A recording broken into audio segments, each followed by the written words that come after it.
This is the London Fintech Podcast, brought to you by your host, Mike Ballerman, bridging the worlds of suits and t-shirts, of finance and technology, bringing you insights, stories, and inspiration from the golden age of opportunity and innovation happening in London right now.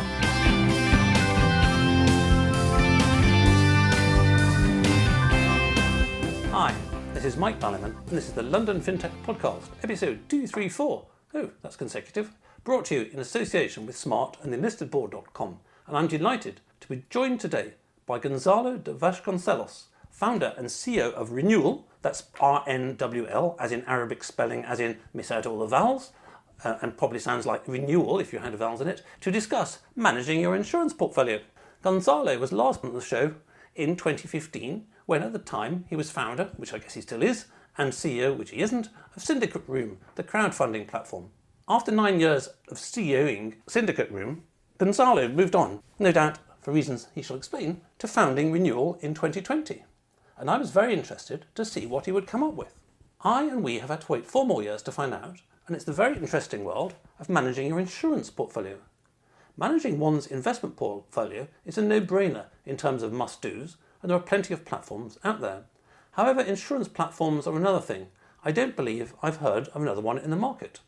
If you're like me at all, at some seemingly random points in the year, some random insurance company you vaguely recall the name of emails you with a complex email about renewing some random insurance that perhaps you bought in the past, say car or your house.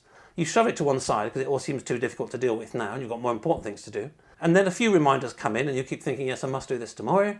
And then suddenly you realise there's a last minute panic because you may have, after all, inadvertently pressed the please rip me off button when filling in your insurance form, otherwise known as the auto renewal, and scramble to find a better price. All in all, it's a pile of boring, hassly admin and yet more emails which we could all do without. Anyway, Goncalo tells me that, like myself, that's all completely old school by now and entirely outdated, and that there are better ways of doing things. Given Goncalo's pedigree, the Syndicate Room, having come up with a great twist of getting angels in on the valuation rather than leaving it to the entrepreneur, as the other platforms do, surprise, surprise, this is a better deal for the investor, I thought we might all listen to him on the insurance portfolio aspects and make this LFP episode a rara avis in terms of the main course topic being the guest's day job, as far as I know, not many, if any, provide such a service at all. Plenty to talk about, so let's get on with the show. Good afternoon, Goncalo. Thank you for joining me on the show today. Hello, Mike. It's an absolute pleasure and honor to be here at this podcast again after such a long time away. Yes, in terms of you being there and me being here, actually, I think I would rather be there as you're in Portugal. I didn't know whether you're on some holidays or vacation or something like that, or whether you're just sort of a tax exile after the successes of Syndicate Room. You're in Portugal, where it's much more sunny.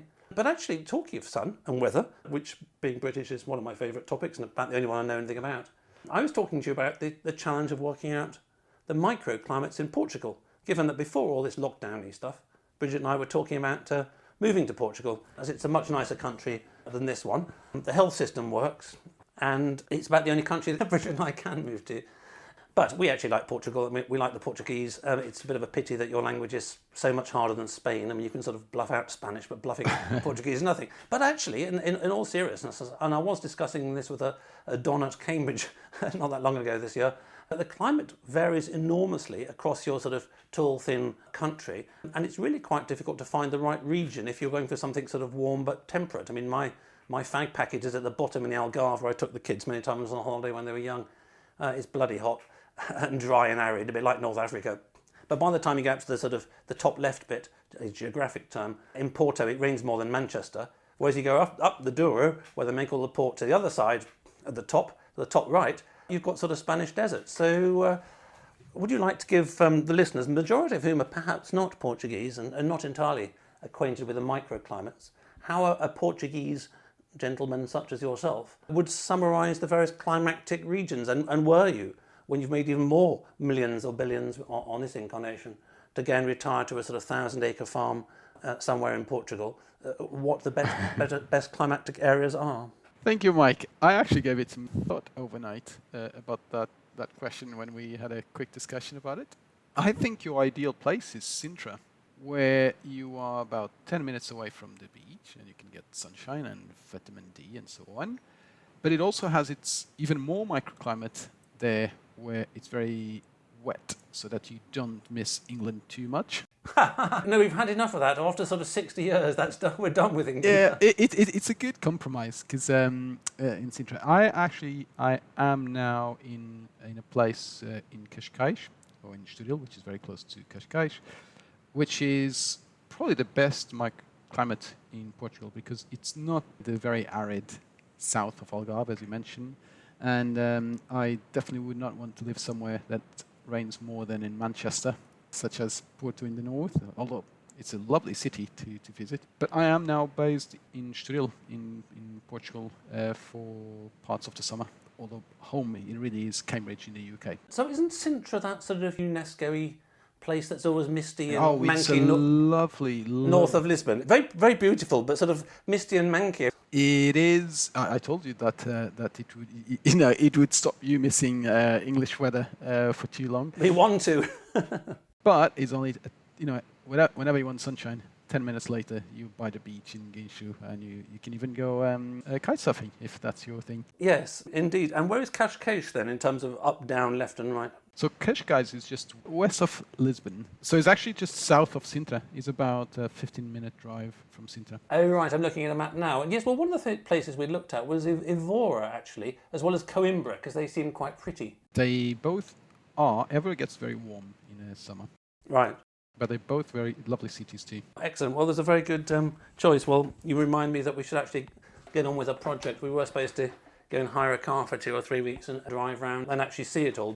Good. Okay, well, look, having started with important topics like the weather, we're now going on to sort of more dull matters. So, as I recall, you used to do engineering and build bridges and, dig tunnels with your hands and all that kind of stuff, and until you got too many blisters, and then you decided to be sort of a paper pusher or something like that, and you went into being an entrepreneur and founded Syndicate Room, made billions, and then, you got bored of buying Learjets, and then, like most people who get bored of buying Learjets, you thought, well, I'll do that all over again, and you founded Renewal, or maybe I've slightly misunderstood or missummarized for the first time in my life. No, it was a pretty good summary, apart from the making billions. So yes, I did train as a civil engineer and worked as a civil engineer. That's actually what brought me to England initially.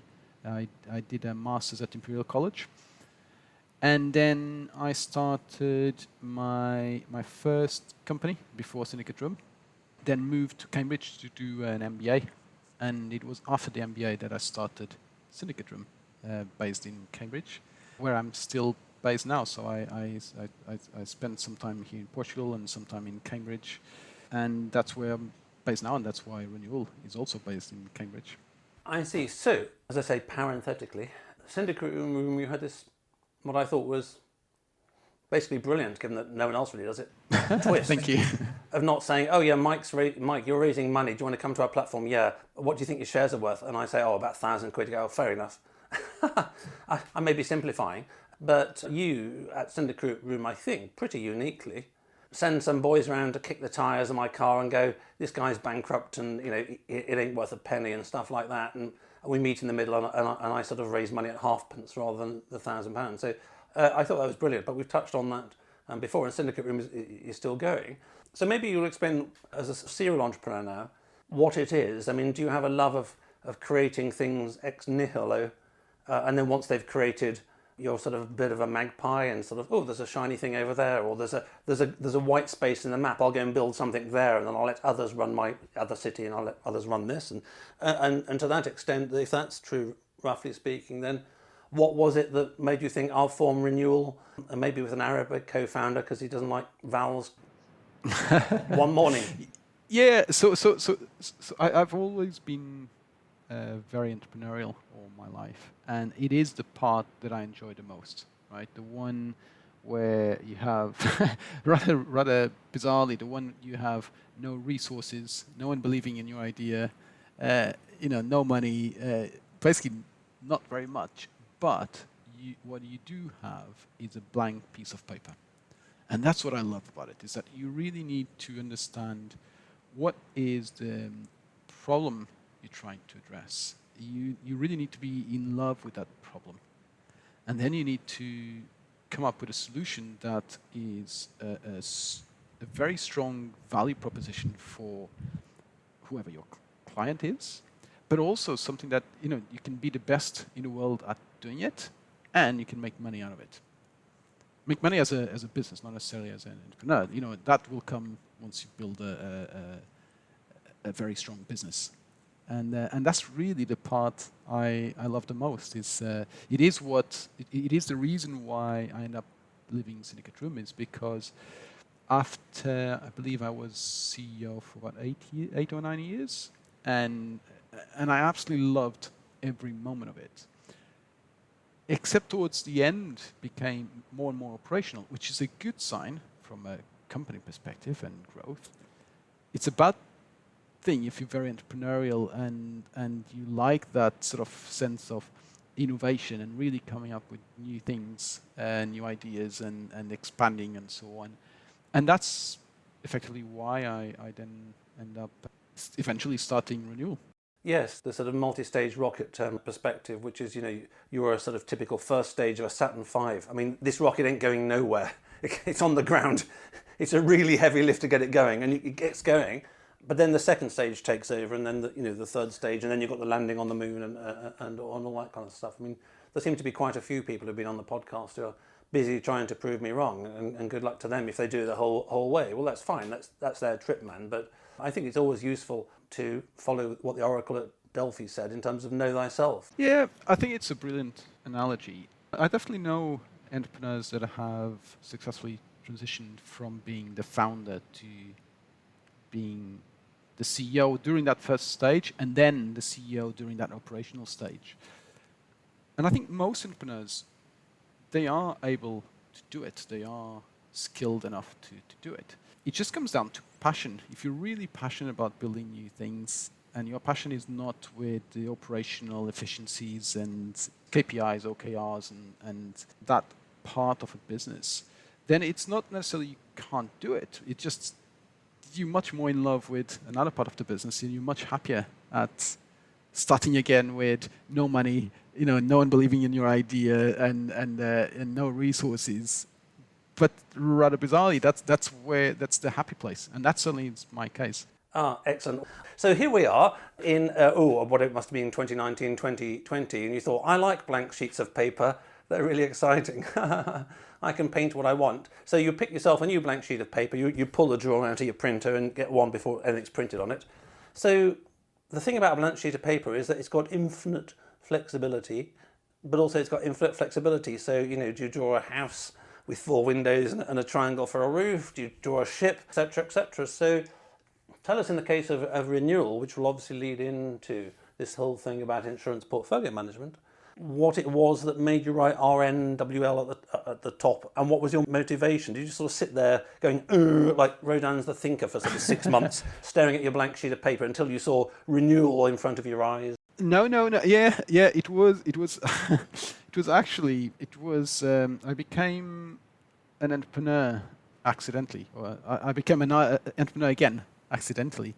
I was actually having some time off and traveling with my wife and our son here in Portugal, actually not far from where I'm standing right now, by the beach. And what happened was I received the dreaded car insurance auto renewal letter that we've all received, saying, hey, Goncalo, you know what, blah, blah, blah, blah, don't worry about it, you don't have to do anything, this is your new price. And it was obviously, as we all know, that way higher than it should be, way higher. And you go, we've all been through that, and you go, you need to call the insurer, you're going to have to say, oh, I'm going to leave, and then they offer you a lower price for you to stay. And you're going, and I was going traveling with my wife and our little boy, and we started with a week here in Portugal, and I received this auto renewal letter. I had nothing else to do, just walking along the beach, and I thought, surely someone, this is a problem that most people have, surely there's someone online doing something about this. And when I got home, did some research, and there wasn't. And that was when the idea for Renewal was born. But what about if we help people managing their insurance policies? You have 1 or 2 cars in your home and your travel insurance policy, and this issue comes up over and over again. By Wednesday, my wife actually came up with a name for the company. On Thursday, I sent an email to someone that knows me well, who used to work for AXA. And I said, look, I have this idea. It's in the insurance space. I don't really know much about that space. Can you help me? And I had this call on Friday with that individual, who is also a large private investor. And he said, oh, I'm in. I said, what do you mean you're in? I went, well, I'm investing. In what? Can you tell me? Then I'll go and do it. Exactly. And so he was just investing in me, to be honest, which was great to see. But that basically meant that on Saturday, the whole family was on a plane back to England. So I could start renewal, and we ended up not really going traveling at all. So I still owe that holiday to my wife. But please do not remind her of that. Excellent. Well, I'm glad that I'm not doing the podcast at your place and having dinner with you, because I probably wouldn't get much dinner, as I may have mentioned once or twice, the fact that renewal doesn't seem to have any vowels in it. So, okay, so you're at this stage. So look, so we've done many episodes, of course, over the years on insuretech per se, and on the characteristics of the insurance market and the challenges of the insurance market and the difficulties. And there have been many insuretechs that founded saying, oh, well, all these kind of naughty tricks are played and everyone knows that's the game that they're playing, but we're not going to play that. We're going to be the honest man. We're going to turn up and we're going to give you a fair price all the time. And then they find that everyone goes to go compare and they're always 99th out of 100, because that's the way the game's played. It's like playing a card game where everyone's sort of, let's just use the word loosely, cheating slightly. They're playing poker and they switch one card. And you go, I'm not going to do that. And then funny enough, they find that actually it's quite a challenge to compete. And it's the same thing with banks giving you teaser rates, or mortgages giving teaser rates, or all sorts of things that, you know. I bought coffee. I bought some fresh beans online the other day. They give me special price for these, and then a slightly special price for the next one, and, you know, etc., etc. So that's just sort of, you know, marketing and commerciality and giving special prices. It's the power of distribution. Yeah, exactly. So without going into the whole sort of issue of the insurance market, which has got multiple levels anyway, you've got reinsurers, you've got insurers, you've got brokers, and there's a whole value chain going around. You've got the other problems, of course, which is massively complex terms and conditions. A buddy of mine, quite old, in his 80s, his house burnt down, which was unfortunate. But he had got insured, and unfortunately, somehow, I've never lost in this actually, I think he did keep his house insurance policy in his house, but maybe he obviously remembered the company that he'd insured it with. So all the contents were covered, and then the insurance policy sends a form saying, books, under books, right, list all the books and where you bought them. The guy's 85. I mean, how can you bloody list every book, you know? So anyway, so there's all these things. So without going into the whole complexity of it, I presume that when you're talking to your buddy and you're going back to London to found this company, you must have focused on one or two specific aspects that you thought you could do better. What were those, and to what extent did they mutate to where you are now several years later? Yeah, so the original vision, which still stands true, is that the insurance, it's very much the same way I started the other two companies, right, including Syndicate Room, is that it's always about what is the pain point for the consumer, what's not working for the consumer, right? And in this case, is that the insurance is highly fragmented, right? Unless you're far better organized than I am, you'll understand how easy it is to lose track of what we have insured, who is it insured by, when it renews, how much we're paying, where the documents are, and so on and so forth. And every insurer tries to bring you to their platform, but they actually do offer you very little value there. And you end up with one policy in one platform, one policy in another platform, and you end up with 3, 4, 5 platforms that you actually never even log into, you never install the apps, and so on. So that was the problem that we addressed was, okay, people need one place to help them with insurance, and that's exactly what Renewal offers them. But don't the price comparison sites offer some kind of service in this area? No, they don't. So they save the details of your previous quote, and they run it again a year later and say, hey, Mike, look, we've run it again. But they don't really help you managing your insurance at all. You know, they don't even know which insurance policy you bought. They know who you bought it from and their commission and so on, but they have no idea about the details of your policy, right? Zero. And so what we do is really offer you a place. So we have the technology that offers you a place where all of your policies are, all the key information is all at your fingertips. You can see your car insurance, when they renew, what's included, what's not included. So you get personalized messages saying, hey, Mike, your car insurance is coming up for renewal. Here's how you can save money. And then, so we make managing insurance really easy. And then we make buying insurance really simple. So one of the big innovations that we came up with is this instant quote, where we use the data we already have about you to offer you, for example, breakdown cover specific to you and your car without you having to type in any information whatsoever. So suddenly, as a consumer, you have this ability that you have all your policies managed and displayed in one place for you, and it's really easy to buy. So why would you want to go anywhere else? It's all there for you. It's the simplest way you can get it. And this is on mobile phone or internet as well? So that was the part that changed. So we started by thinking about going B2C. And the problem with that is, of course, it's very expensive to acquire customers, right? Particularly in the insurance space. Also, the natural home for your insurance information, your insurance wallet, is really within your banking app, because you get your current account, savings, mortgage, whatever you may have, and your insurance wallet, because insurance is a financial product. So it just makes complete sense to have it there. So what we have created is this digital insurance wallet that does all of these things that I described, and that it embeds into your banking app. So we license technology to banks.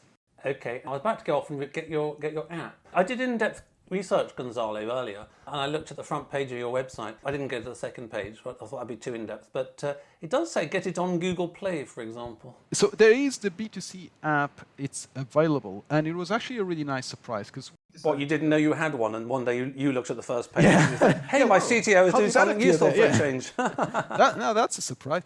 Yeah, no, not quite that type of surprise, but we launched the B2C app just as a showcase to show to banks and potential investors, just for them to carry out their due diligence. And we now have over 20,000 users using it extensively, with an average of nearly 2.5 policies per user. And bear in mind, we're not a B2C company, so we don't really have B2C marketing, right? It's all on the back of the value proposition. And 20,000 users in just a few months off the back of the value proposition is an incredibly strong validation of what we are doing. Yeah, it's almost like you've stumbled across something which is actually a really good idea. Yeah. Well, arrogantly, as the founder, I like to think so. But it also gives us insight into how users are using it, and they're giving us feedback on what other features they want to see. And that's really driving our roadmap. One of the ones that I quite liked, I think, but I can't see it again, my second in-depth research looking at your webpage while you're talking, is I'm sure that something like just forward us your stupid email from an insurance company or something like that. Yeah, that's another big innovation we did, which was you don't really have to type in any information. It works like magic, right? You just forward all of your insurance emails to insurance@renewal.co, and everything gets organized and added to your renewal account automatically. And you get a really neat dashboard on your app, on your renewal app, with all the key information at your fingertips. And that's the beauty of it. It makes it so simple for the user, for the consumer. Because insurance, let's face it, it's pretty boring. No one really wants to be dealing with it. But it's also quite a pain to deal with, because it's not... Apart from some more recent insuretechs, it's not really designed with the consumer in mind and the ease for the consumer. I see. So, okay, so you do have apps that sort of do the dashboards and these facilities, the B2C, but you're also providing it, just as a business model, a B2B2C. Yeah, that's exactly what I'm going to pick a random name, Barclays. You may or may not have Barclays as a partner, say, or Monzo, and they will somehow incorporate it sort of somewhere within their banking app as a sort of separate page. I mean, my challenge with that has always been, and everyone's always told me that I'm wrong. When I say everyone, I mean all the sort of founders of app banks, but they would say it, wouldn't they? That, I mean, my phone's relatively large, but I really think that so many square inches, there's a limit to how much stuff you can bung on there. And, you know, I've had various, I think I've got 3 now. I've got Monzo, Revolut and Starling, just to see how they go and all this kind of stuff. Yeah. They're always adding features. Yeah. So one of the amazing things that these neobanks have done is that they've really upped the game in terms of the quality of the product when it comes to digital banking, right? And they forced all the incumbent banks to really improve their apps massively. So the features are there, and I think they're quite okay to find. This one is just basically they add an insurance wallet button where you tap on it and then it runs our technology and you can see all of your insurance details there. I see. So you're white labeling it. So it wouldn't be the question if I kept pressing buttons on Revolut. If one, for example, I'm stuck at the airport for 48 hours due to trying to catch EasyJet again, and I've got nothing to do after 24, and I think, I'll spend the next 24 hours finding out all the million things I can do with Revolut but never realise, and one of them is insurance, but it doesn't actually say, this is Goncalo's thing, by the way. It just says, this is your insurance stuff. Yeah, that's right. That's right. And the beauty of it is that so you have your current account, your savings account, and your insurance wallet. So it's actually quite easy. And then you tap on it and runs our technology in the background as white label. So you're dealing with a bank. But now imagine that you delayed for whatever reason with your flight, and now you can tap. You go on your banking app. You can tap it. You can actually ask, "What am I entitled to? My flight got cancelled. What am I entitled to?" And renewal technology will tell you based on your policy. Whereas chances are, right now, if you're not a renewal user, if your flight gets delayed, you might even struggle to remember who your travel insurer is. Indeed, and even if you know, they're probably no bloody good. I mean, one of the clan was stuck coming back from a mountain climbing holiday in Geneva Airport. I think Geneva Airport's so un-Swiss. I've never actually had anybody explain to me how Geneva Airport is actually in Switzerland, because it's sort of the antithesis to me. Anyway, it was EasyJet, and then suddenly that flight was cancelled, and there was no EasyJet person to help or whatever. There were huge queues. There were no other flights that day, etc., etc. Everybody's, if you're lucky, you print out your travel insurance. If you're unlucky, you haven't, and you left it at home, or it's, so it was it's a practical situation. It's an absolute bloody nightmare. And EasyJet aren't always the ones who are most ready, especially as there's nobody there to help you, to tell you what you're right. So eventually, these guys got some hotel. They flew to Bordeaux the next day, but that plane was it was a catastrophe. And then they got to Gatwick at 2 a.m. in the morning, and the Gatwick Express wasn't running. And it's just like one disaster after another. So in those circumstances, something that actually says, but you're covered under your travel insurance policy, exactly. And you can go and stay at the Ritz, and you can get a Rolls-Royce home, and you go, oh my God, that's paid for itself already. So when you need insurance, so no one really likes to interact with insurance, right? I think that no one wants to interact with insurance every day, every week, or even every month, or even every year. That's really what drives us. But when you do need insurance, it's typically in quite a stressful situation. Right? You mentioned the flight got cancelled, the house burned down, maybe you had a car accident, maybe your car broke down by the side of the motorway. And to have all that key information at your fingertips, it's incredibly valuable for you at that point in time. Maybe you're going to say what everyone says, we use artificial intelligence, and we've got very intelligent computers. I don't know whether you can answer this sentence not using artificial intelligence, or whether you have to, which is that, okay, then so how do your clever computers do that? Because I look at my policy and it's 99 pages long, so your computer must be very clever to assimilate all that and tell me that I can stay at the Ritz and get a Rolls-Royce home or something. We just did a test today, actually, it was an 88-page long document, and you can ask, for example, am I covered for windscreen cracked? So would you send it off to ChatGPT or something? So we have a machine learning, I didn't use it, artificial intelligence, machine learning team at Renewal, so we use our own technology, incorporating other technologies, obviously, but also with ours. It's a proprietary technology, and it's very specifically designed for insurance, and that's why it performs so well with insurance, right?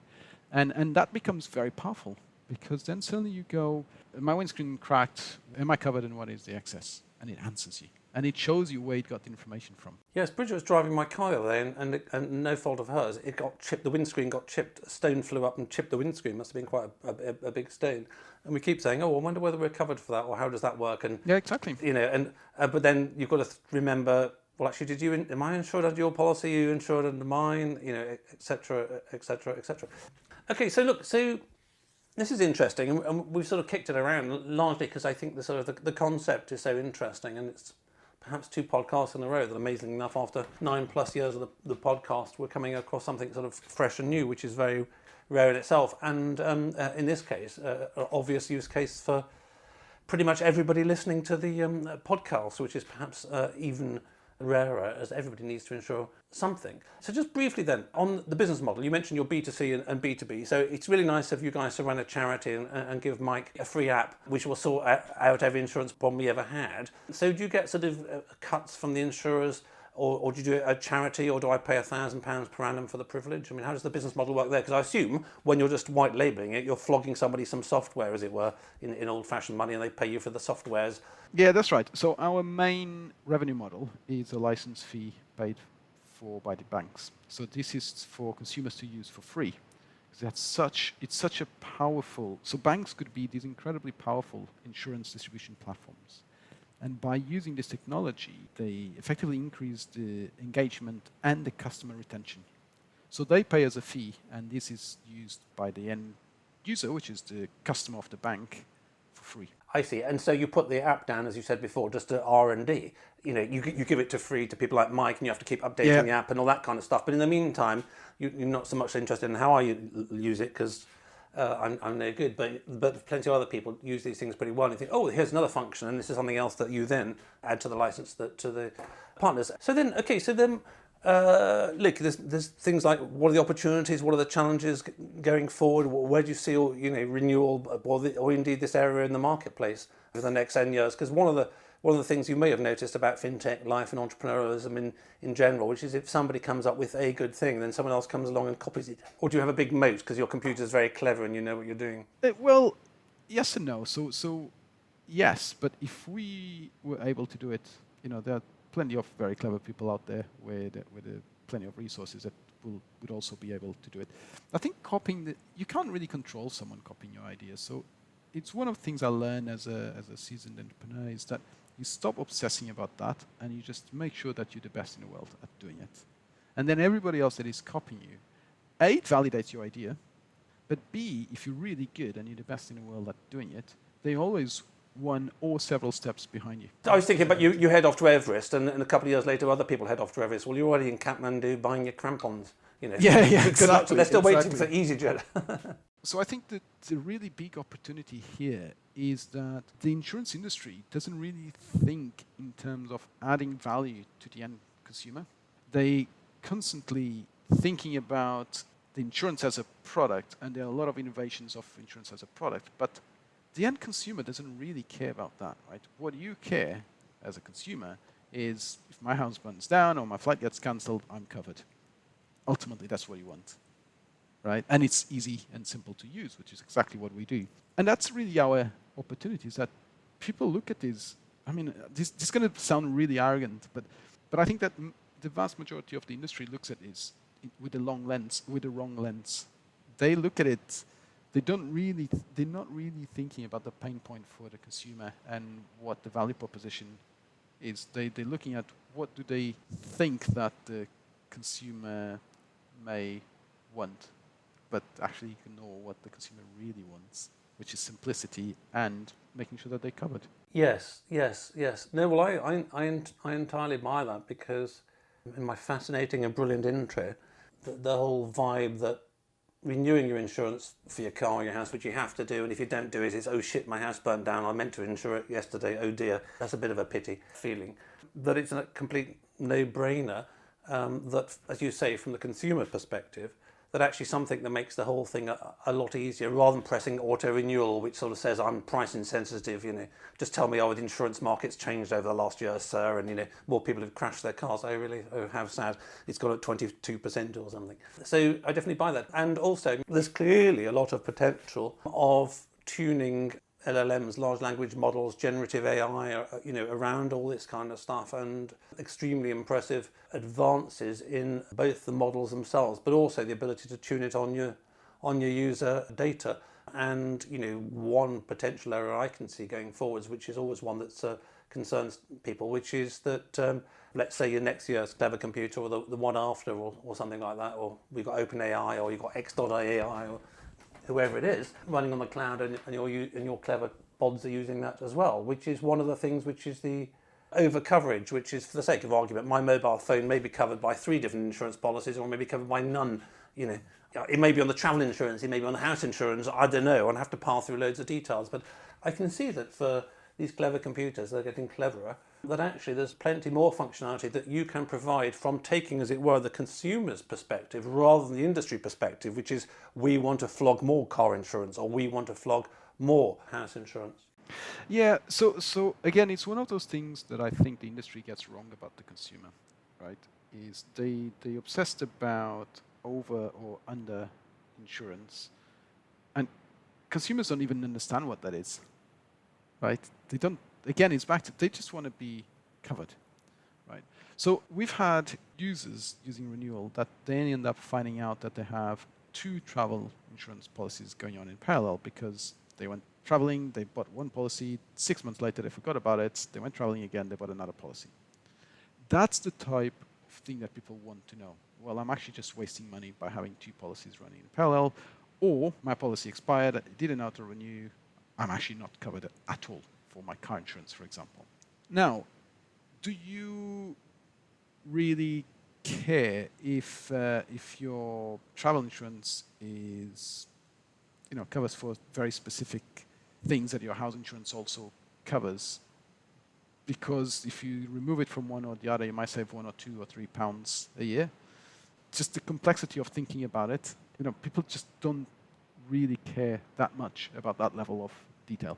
They do care whether they have 2 policies running in parallel or they don't have none. But then when it gets to the detail of the policy, they just want to know that they're covered for their home contents, like the books, rather than having to list every single book there. Okay, so look, there's clearly an infinite potential for everything in the future.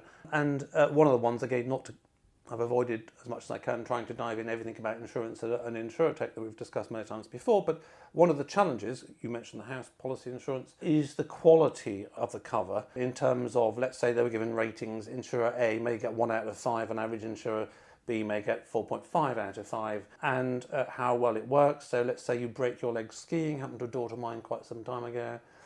How does the insurance policy work about getting you home? You're supposed to walk, being sarcastic, but actually some aeroplanes won't take you with a broken leg after skiing, etc., etc. What support do you get? Or do you find that you were covered for your house being burnt down, but funnily enough, you're 85 or 55 or 35, doesn't really matter, but you don't have every bloody receipt for where you bought everything everywhere, nor do you have an inventory for everything you own in your entire house. So this challenge, I've never really seen it properly addressed at all, of the quality of insurance coverage.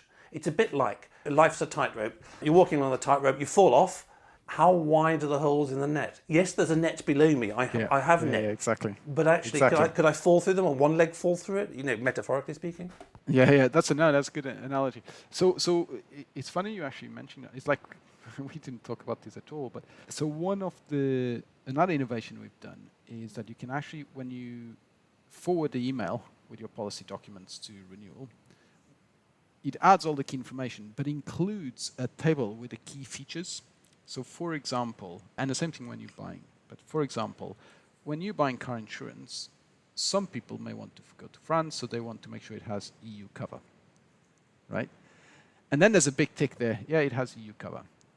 Some policies will cover you for 5 days in the EU, some for up to 90 days. But the detail is buried somewhere on page 56. And that's exactly what renewal does, is actually goes there, extracts that information and puts it right in front of you. And if you see, well, I'm covered for EU, but that's only 5 days, you go, well, unless you're just jumping across just to go and buy some wine and come back, that's pretty useless, really, if you're going on a road trip. But that's the level of detail. That how big is the hole, or what's the quality of the net, is exactly what that policy features extraction tool we have does. Well, I have to say, Goncalo, and I do not wish to have any surprise in my voice at all. I have to say, this sounds rather good, actually. I would say I'll check it out myself, but I've got a more intelligent other half of the partnership who will probably check it out. I've long since delegated these matters to Bridget, because she's got much greater attention to detail these days than I have. I've worn mine out in the past, actually, so she will read through all this stuff, which I never will do. But no, we really should check it out, and maybe it will be is it 4th or 5th Fintech app in 9 years that I put on my phone. Anyway, so before we wrap up the show, I'd like to thank all you listeners out there, especially those in Portugal and Cambridge, but those elsewhere too, are my brand partners for the podcast. Smart is transforming pensions and retirement worldwide. Their leading-edge retirement tech platform propelled them to success in the UK. Now they're operating on 4 continents and working with partners like Zurich and JP Morgan. Find out more at www.smart.co. Then listedboard.com, your guide to entrepreneurial governance and how you can start making your board an engine of growth today.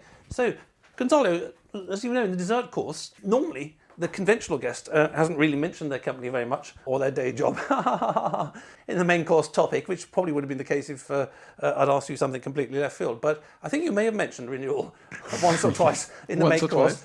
So maybe to the extent that you haven't mentioned it very much, you might just want to explain what it does. But I think we all know what it does now, and you can get it on the app stores. And if you're lucky, your banking app might have it sort of disguised behind it. But in which case, as obviously you're an amazing, wonderful company today, what do you need tomorrow to be even bigger and better?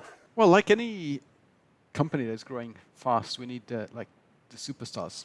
So if any of the listeners is a superstar and wants to join a company that's growing very rapidly, do get in touch. That's basically our top ask from your listeners. And that's not in any dimension. That's like developers or marketers or salespeoples. Anyone that is a superstar. We're hiring across the board. And your offices are what? In just Cascais and Cambridge? No, we are a fully remote company because we were founded about 2 months before the pandemic hit. So we did have an office for about 6 or 7 weeks before we had to go home, and then we never looked back. It was great for hiring people all over the UK and Europe, and that's basically how we're running the company, and it works very well. Ah, I see. So Friday evening drinks, you sort of sit there with your sort of can of Stella Artois and you all open it together. And the Christmas party must be fun as well, or do you get together once in a while? No, yeah, we get together once in a while in person, usually in Cambridge, and it's actually very, very good fun. And we have a few days of big interaction, and then we go separate ways again and work remotely. Excellent. Well, look, thank you for that, Goncalo. It's really quite fascinating. I'm always sort of sceptical when people approach me after so many years saying that this is something that isn't really being done, but I've now had 2 podcasts in a row, say after 9 years, using open banking credit data last time for credit risk assessment, which amazingly enough isn't done well in this context, and also one that never occurred to me, which is the insurance portfolio management. I mean, there's an obvious parallel with investment management, but in investment management, you might sell your US equities and buy Portuguese equities or something like that, but nobody sells their house insurance and buys 2 car insurances. However, there is an operational administrative headache for us all, which it sounds like you guys have gone a long way to make easier. So I will check it out, and maybe some of the listeners might wish to as well. And of course, most of my listeners are superstars, even if I'm not. So no doubt to be inundated with thousands of applications to work remotely from all interesting places around the world and further your cause. So I wish you and Renewal every success in the future. Mike, thank you so much for having me again. It was an absolute pleasure. Thanks for listening. If you're in need of a non-executive or advisory director with deep expertise, experience and contacts in the worlds of both traditional FS and Fintech, or unique insight into how to make your board an engine of growth today, contact me at mike@mikeballiman.com. If you just need one-off advice in these areas via clarity.fm/mikeballiman. We could sit in a bender all day, watching the firelight dance, watching the firelight dance. We could walk in the mountains before dawn, watching a happy moon ride, watching a happy moon ride.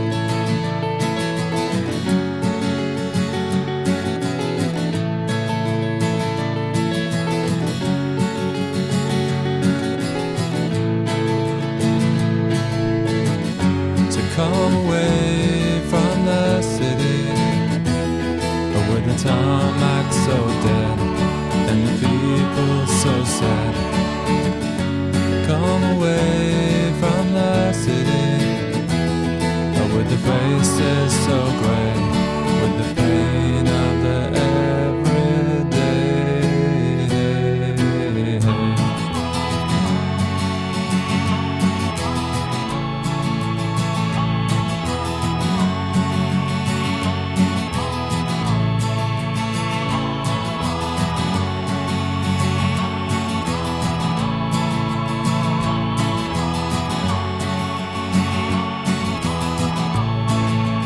We are wild like the mountains and the trees.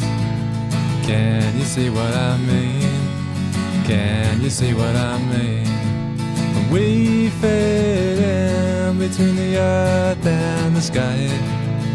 Kiss the city goodbye, wave the city goodbye, wave the city goodbye. Wave the city goodbye. Watch the firelight dance with me. Watch the firelight dance with me. Watch the firelight dance with me. Watch the firelight dance with me. Watch the firelight dance with me. Watch the firelight dance with me. Watch the firelight dance with me. Watch the firelight dance.